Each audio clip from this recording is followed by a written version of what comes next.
Thanks for introducing me. This is a joint work with my co-authors, so I would like to thank them, all of them, for their hard work. This is also a collaboration between Politecnico di Milano and Trend Micro. Let me first introduce what is an industrial robot. An industrial robot is nothing more than a mechanical arm, can move in more than 6 axes, for example. It has an end effector. It can be like some pliers, imagine it for pick and place applications. It has a controller, which is basically a general purpose computer which implements the control system itself. And the human can interact with the robot in several ways. It can program the robot remotely, for example, or it can interact with the robot using an handheld device called a teach pendant, and he uses to move the arm in position and let the robot register this position, and this is a technique called teaching by showing. Of course, the robot can be remotely accessible. For the Industry 4.0 vision, we notice that there are some trends that are starting to be used when developing industrial systems and, of course, industrial robots. These robots are remotely exposed, often interconnected to the internet, for example, via some industrial routers. And this is due to the fact that they need to be really flexible just to make the production be more efficient. Another motivation is the lack of awareness. We ran a survey between robot users and domain experts and found out that 28% of the users did not enforce access control policies. This means that no one can be blamed for any change to the program code that is running on the controller. 30% of the robots were directly accessible over the internet, just a direct connection, nothing in the middle. 76% did never perform a vulnerability assessment of the network on which the robot is attached, and more than half of the users did not think that a cyber attack was a realistic threat on industrial robots. So how can we define a robot-specific attack? We start by looking at the requirements that these robots should have. The first requirement is the one of accuracy. The robot should read precise values and issue correct and accurate commands. The second one is safety. Maybe someone of you is thinking of the first law of robotics of Asimov. It should never harm the human and correctly inform the operator about the status of the robot.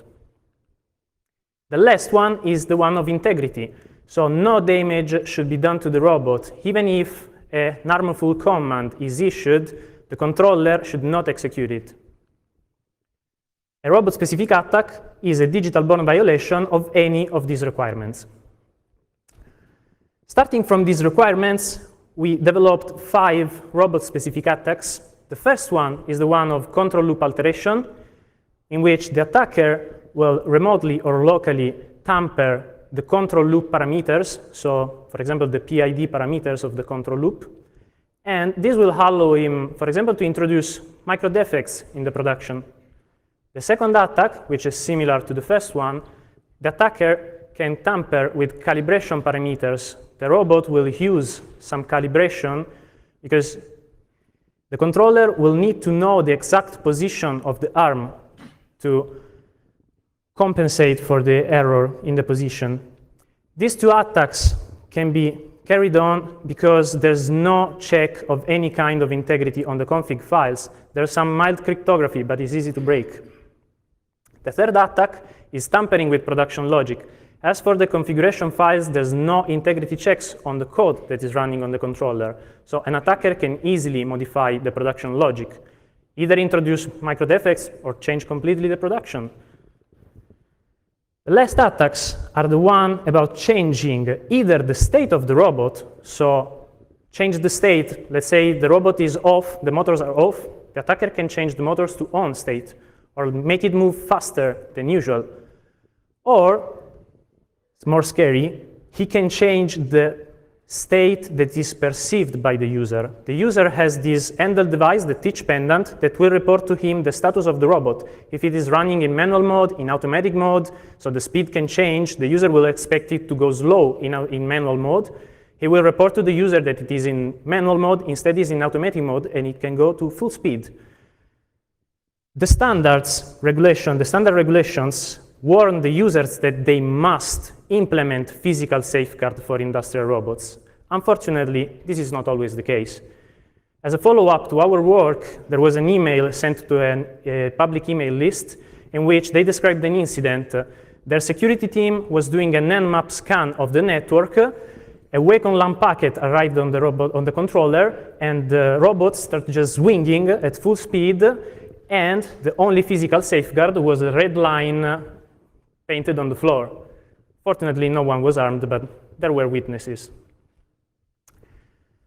How can we go from these attacks to a realistic threat scenario? Well, the attacker can be willing to halt the production. This can cost up to $20,000 per minute. The source is Fanuc, a producer, one of the biggest producers of robots. Or he could decide to alterate the outcome of the production, do physical damage to the robot. This is always very costly. Every minute will cost a lot to business. Or gain unauthorized access. I mean, on the controller, you can have some intellectual property because the processes for the production can be proprietary.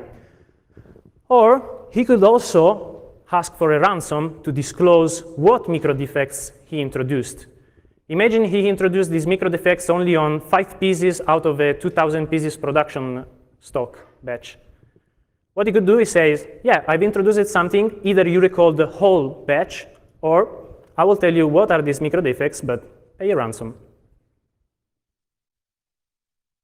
To demonstrate that these attacks are feasible, we ran a case study.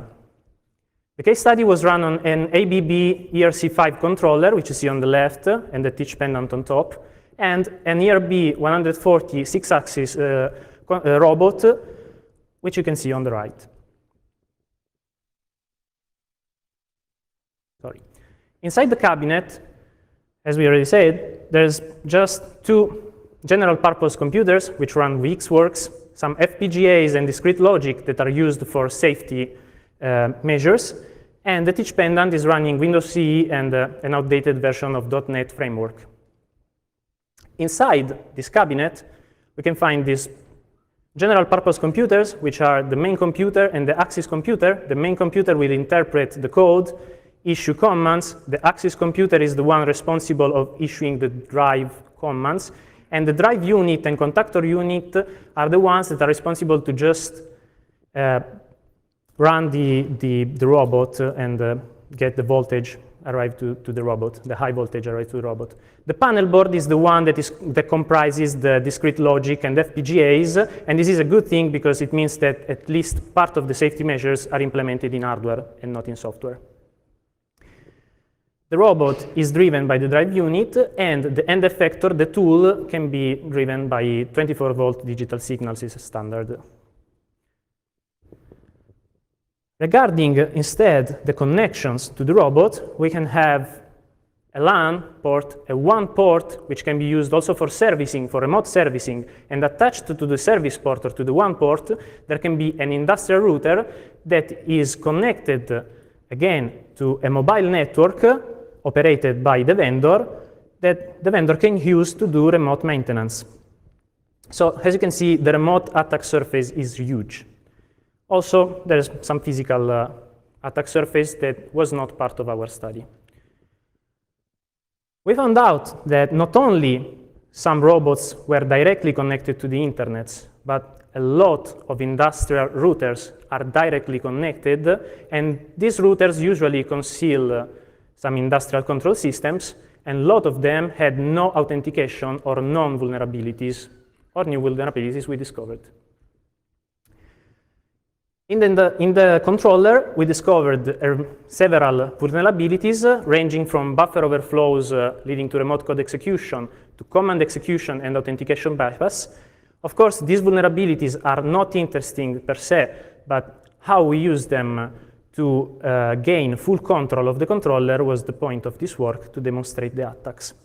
The full controller exploitation is composed of several of these vulnerabilities. We started using either static credentials to compromise the robot remotely or used the remote buffer overflow, disabled the user access control so that no checks are done on the permission that is connected to the robot, and then upload a malicious DLL that will get loaded on the teach pendant. And in the end, we trigger a reboot to make sure that the controller is in a consistent state. And at this point, the malicious DLL will be loaded on the teach pendant, and the command and control functionality will be present on the teach pendant, and we will use the FTP web server that is present on the main controller to control remotely both the controller and the teach pendant. We developed 3 attack proof of concepts. The first one is the accuracy violation, in which PID parameters are detuned, are modified, and a video will show you better than words. We couldn't bring the robot here because it's quite heavy. So we programmed the robot to just draw a straight line. It's the same thing that can happen when a robot welds 2 car body parts together. As you can see, it's just a straight line. Nothing weird. The program code is easy. The program code, we don't change the program code. We run our attack, so we can see our attack is quite transparent to the user. And nothing changed again, but you sure? Let's look closely to the line that has been drawn.